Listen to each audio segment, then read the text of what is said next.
Иә. Таныстырып кетіңіз өзіңізді.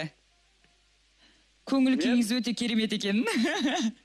Мен Марат Омаров. Сазгер әнші. Алло. Мен Марат Омаров. Сазгер әнші, Заринаның әкесі.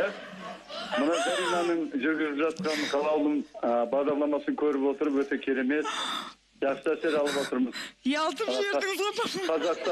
Қазақта мақал бар ғой, құт қонған отбасына құтты қадам деп. Айналайын Зарина, қаншама отбасының құтты қадам болу үшін себепкер болуыңа тілектеспін айналайын. Жаспыз жарымыз дейді, биіктен көрініп, қадамың оң болсын.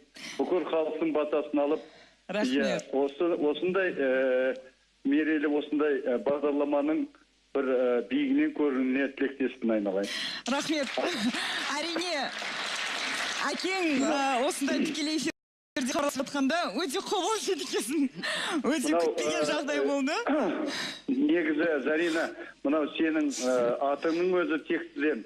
Сонау сақ ғұмырында Табирис, Зарина сияқты бүкіл сақтардың падишахы болған, падишасы. Сондықтан да осы Заринаның аты да тектілікке жатады. Сенің қаншама ғұмырдағы көрген, айтады ғой, қорқыныштан кейін қуаныш демекші. Қаншама қиыншылықтарды көрсең де соны өтеп, соның бәріне өткірлікпен, өжеттілік, қайсар мен қайраттылығыңды көрсете біліп, осындай халықтың алдына шығуына әрқашанда биікте бер айналайын. Рахмет. Арпада мақ жол. Өте бір сондай күтпеген тосын символ мен үшін. Рахмет, папа, хабарласаңызға. Және де кешірім сұраймын, өте қобалжып кеттім. Шынымен де өйткені енді күніге бола бермейді. Әкең осылай тікелей эфирде хабарласып, саған осындай жақсы пікірлер білдіретіні.